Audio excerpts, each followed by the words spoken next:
Special train से रामेश्वरम धाम की तीर्थ यात्रा। आज ही अपनी सीट बुक कराएं tripurayatra.com पर।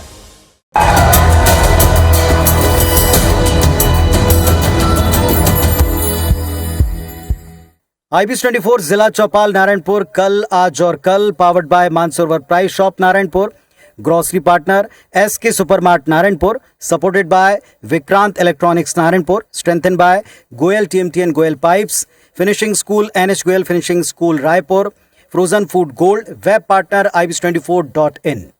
तो जिला चौपाल नारायणपुर कल आज और कल, आज इस मंच के ऊपर हम जिले की विकास यात्रा से जुड़े ऐसे महानुभावों को और ऐसे प्रतिनिधियों को यहाँ सुनने जा रहे हैं जिनके कंधों के ऊपर प्रशासनिक तौर पर बहुत बड़ी जिम्मेदारी है और जिन्होंने अपनी जिम्मेदारी से कभी भी कोई समझौता नहीं किया।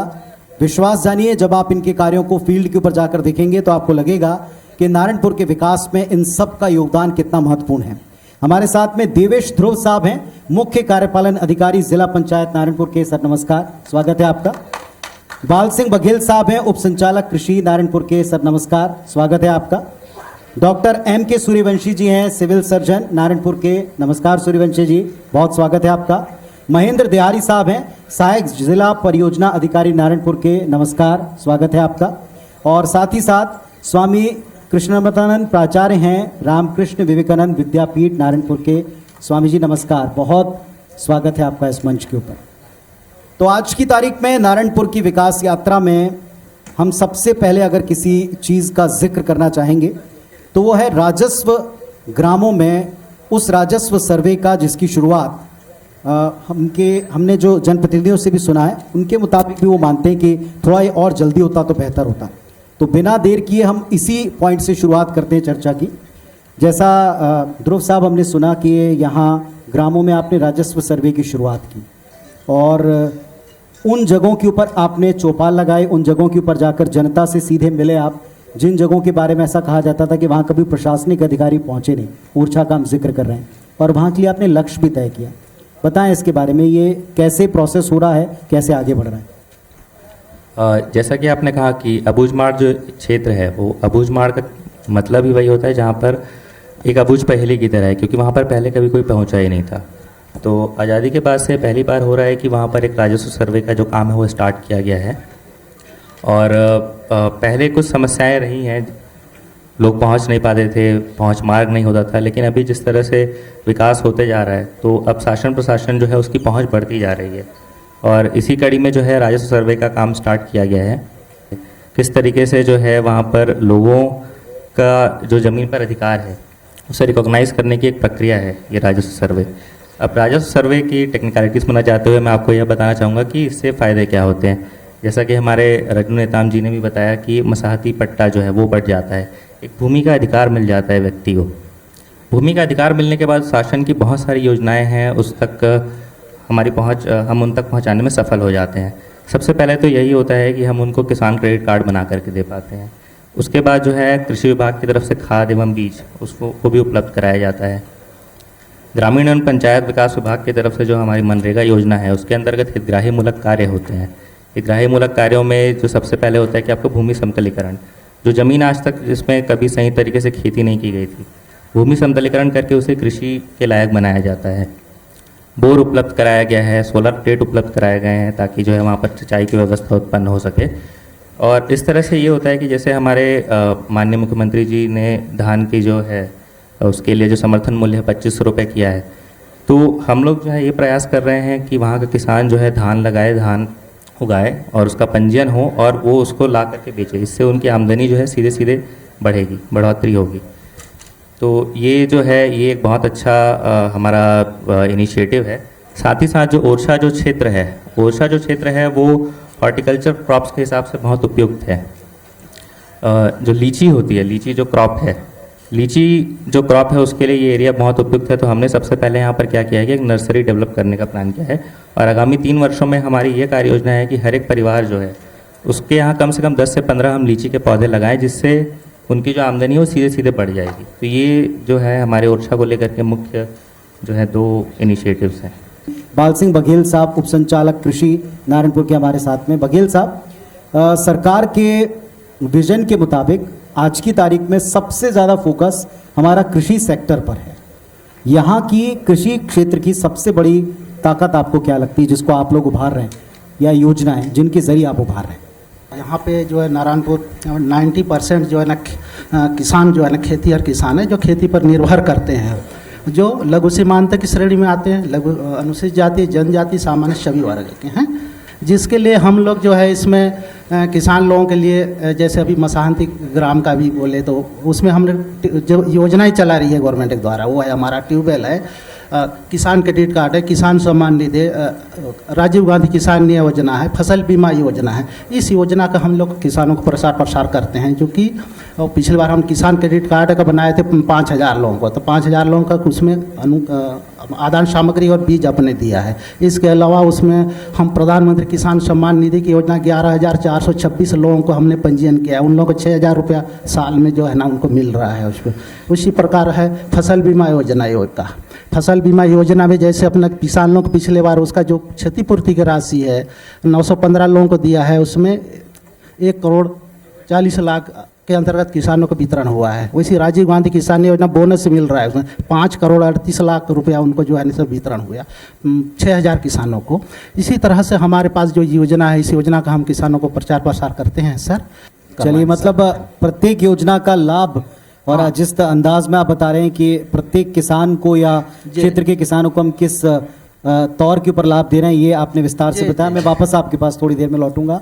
सूर्यवंशी जी हैं, सिविल सर्जन नारायणपुर के। सूर्यवंशी जी, सेहत को लेकर के एक बड़ा कठिन दौर हम सब ने देखा कोविड के दौर में, और बहुत तेज़ी से हमको सुधार भी करना पड़ा, प्रोटोकॉल्स के बीच में केंद्रों का उन्नयन भी करना पड़ा।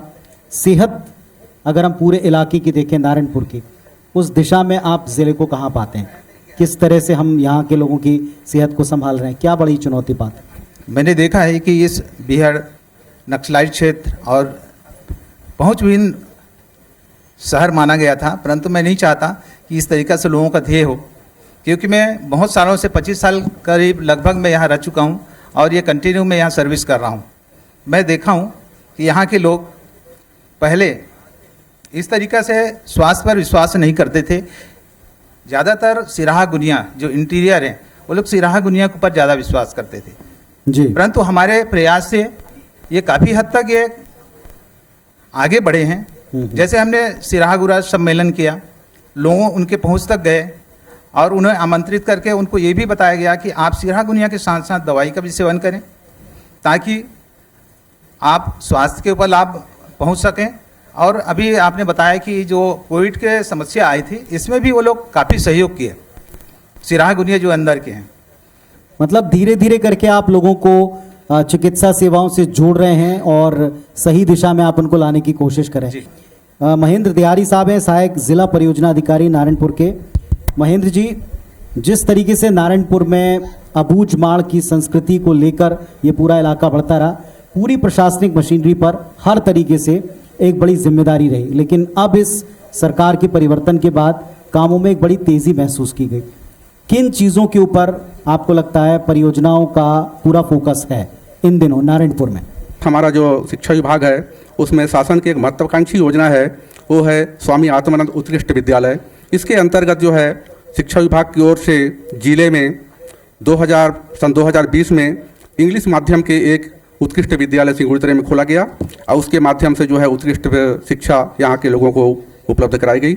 इसी के साथ में जो है इस वर्ष से बकरूपारा में हिंदी माध्यम के एक उत्कृष्ट विद्यालय और साथ ही साथ जो है छोटे डोंगर में हिंदी और इंग्लिश माध्यम के 2 उत्कृष्ट आत्मानंद विद्यालय आरंभ किए गए हैं।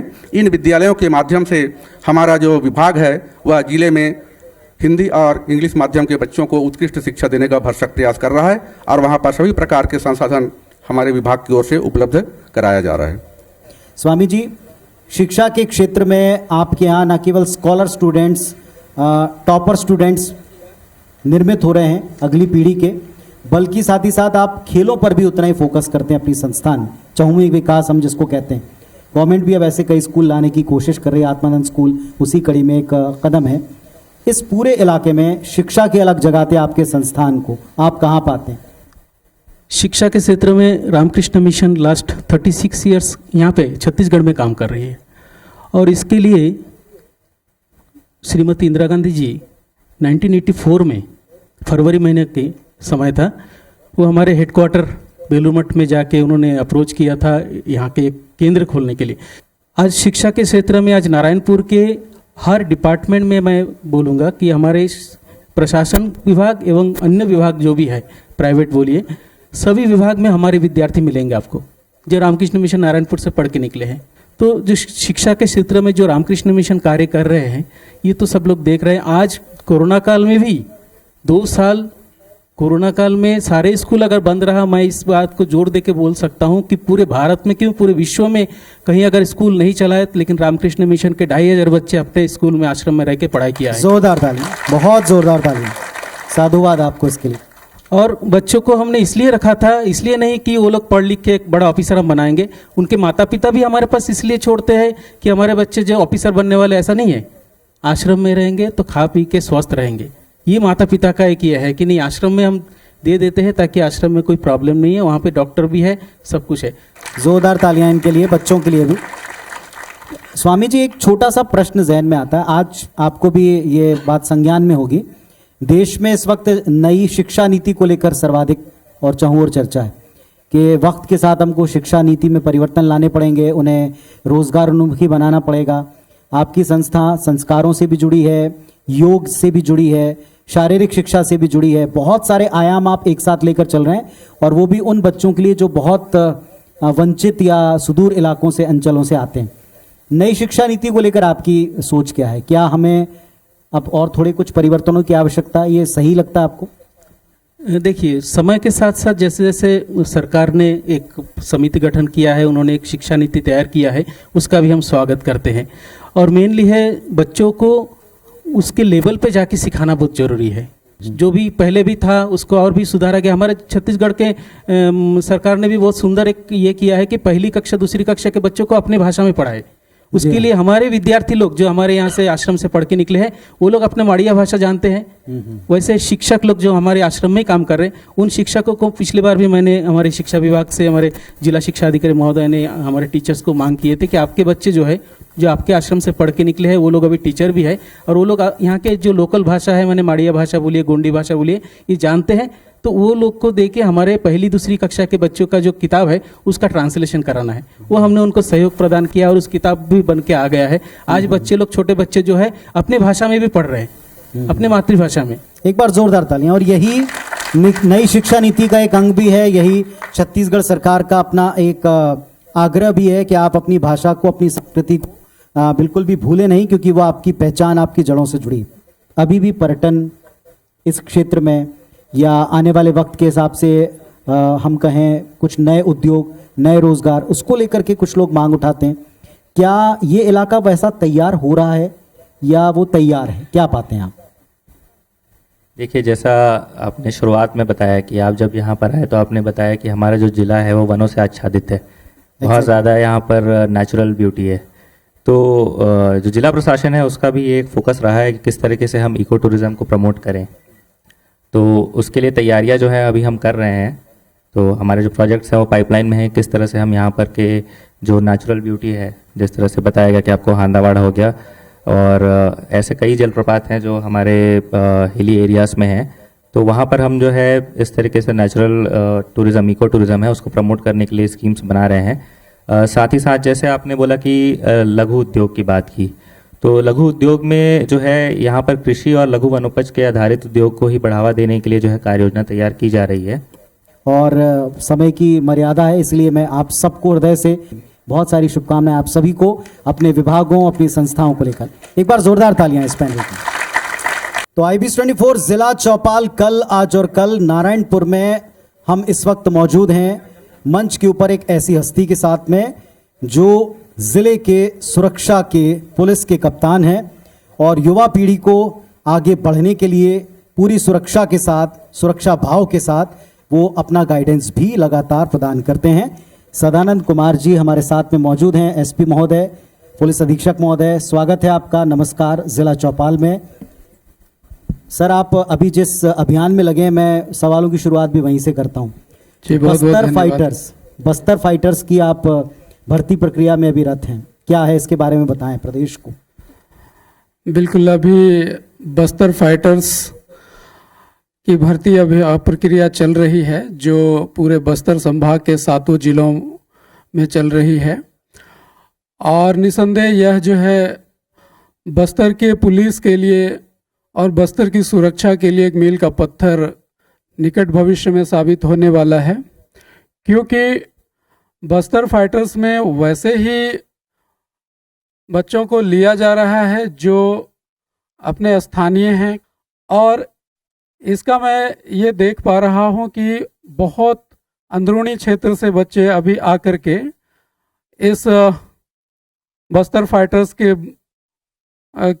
भर्ती में पहुँचे हुए हैं। तो इन बच्चों का जब सिलेक्शन होगा तो वो एक तो हम लोग अच्छे से लोगों के बीच जो जहाँ तक जो अभी आपने अबूझ माड़ की बात किया और नारायणपुर के जो दूरस्थ क्षेत्र है वहाँ तक जब जाते हैं तो उनके साथ अच्छे से एक बातचीत कर पाएंगे और उनसे उनकी जो चीज़ें हैं उनकी भावनाओं को हम लोग और अच्छे से समझ पाएंगे।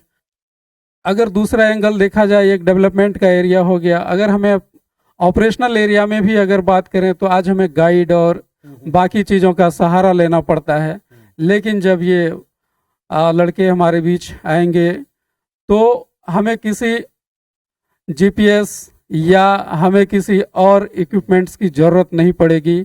ये खुद चलता फिरता एक गूगल रूप में काम करेगा। लोकल इंटेलिजेंस सिस्टम आप अपने साथ डेवलप कर रहे हैं और दूरदर्शी सोच है। बहुत जोरदार तालियां बजाएं। युवाओं को आप जोड़ रहे हैं, उनमें एक नई ऊर्जा और उद्देश्य उनको दे रहे हैं। साथ ही साथ आप लोकल इंटेलिजेंस का एक सिस्टम तैयार कर रहे हैं और इसके अलावा जब यूथ भटकेगा नहीं, सही दिशा में बढ़ेगा, तो आने वाले वक्त की आपको चिंता नहीं करनी। एसपी साहब, एक और बड़ा चैलेंज जो हम पूरे इलाके में देखते हैं, जैसा आपने बताया इस भर्ती अभियान को लेकर, एक और अभियान की आवश्यकता इस पूरे इलाके को है, वो है इस अबूझ इलाके को बाकी जगह से सही तरह से इंट्रोड्यूस करने की। वो तब होगा जब सेफली सड़कें जाएंगी। मैंने सीओ साहब से पूछा था, उन्होंने कहा एसपी साहब आएंगे तो उनसे ज़रूर पूछिएगा।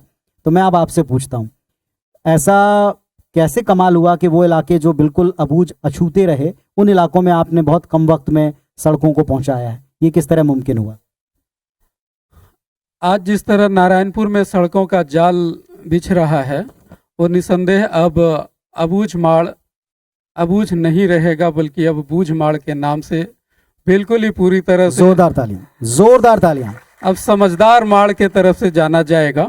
दो चीज बहुत ज़रूरी है जिस पे काफ़ी तेज गति से काम चल रहा है, एक सड़क और दूसरा जो अभी पूर्व के वक्ताओं ने बोला कि नेटवर्क की बात है, तो मोबाइल नेटवर्क, जैसा कि हमारे सीओ साहब ने बताया कि नेटवर्क और एजुकेशन के लिए, हर चीज़ के लिए आज के समय में कनेक्टिविटी मतलब एक तो सड़क की कनेक्टिविटी और दूसरा एक नेटवर्क मोबाइल कनेक्टिविटी।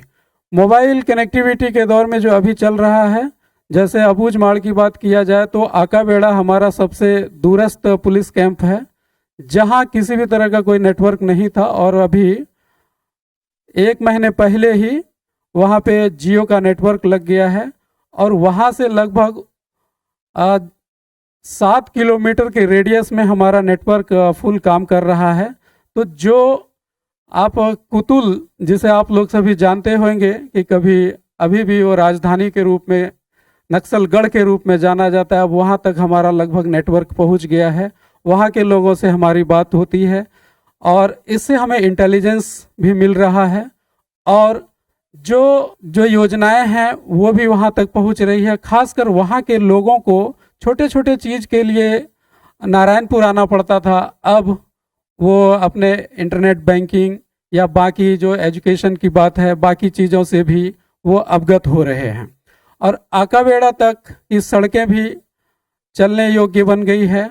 और दूसरा जो आपने सड़कों की बात किया, तो सड़क अंदरूनी क्षेत्र में भी काफ़ी विकास हुआ है। जो भी सुकमा, बीजापुर, दंतेवाड़ा से अगर दुर्ग और महाराष्ट्र कहीं भी जाना होगा तो इसी मार्ग को करेंगे और वो पूरी तरह से बिल्कुल खुल जाएगा। और इससे न केवल लोगों को सुविधा होगी, बल्कि जो यहाँ की जो समस्याएं हैं, जो नक्सल की समस्याएं हैं, वो मुझे लगता है कि स्वयं दूर हो जाएगी जब पब्लिक चलना शुरू करेगा। बहुत सारे अलग अलग कार्यों में भी लगे हैं। फेथ बिल्डिंग एक उनमें से महत्वपूर्ण कार्य है जो होता है, जननेताओं का होता है, प्रशासनिक मशीनरी का, लेकिन उसका आप भी हिस्सा हैं और बहुत एक्टिव हिस्सा हैं। ये फेथ बिल्डिंग, भरोसा जीता कैसे आपने लोगों का और कैसे जीतते जा रहे हैं? जो गांव में, अंदरूनी गांव में जब जाते हैं तो उनकी समस्याओं को सुनते हैं, और मैं अकेला नहीं बल्कि हमारे साथ जिला प्रशासन की टीम, खासकर कलेक्टर साहब, सीओ साहब, सभी लोग जाते हैं और वहां जब जाते हैं उनसे बात करते हैं, और बात करने के बाद जो बड़ी छोटी छोटी मांग होती है वो तत्काल जब पूरा हो जाता है तो उसको लगता है कि आज तक जिस चीज को मुझे बताया जाता था कि मैं ही पूरा कर सकता हूं, जो बोलते थे वो तो कभी किए नहीं, लेकिन हमें जो है यहाँ पे साहब लोग आए, कलेक्टर साहब आए, सभी आए तो तुरंत पूरा हो गया। तो इस वजह से लोगों का विश्वास, जो अंदरूनी क्षेत्र में जो निवासरत हमारे भाई बंधु हैं, उनका विश्वास बहुत ज़्यादा प्रशासन की ओर अभी आ रहा है और वो भी अब खुल करके सामने आ रहे हैं। चलिए एक बार जोरदार तालियां, बहुत जोरदार तालियां। एसपी साहब के पास में व्यस्तता और जैसा मैंने कहा एक अभियान में वो लगे हुए हैं, इस वजह से उनका इतना वक्त हमने लिया है। बहुत धन्यवाद सर आपको हमारे साथ में जुड़ने के लिए।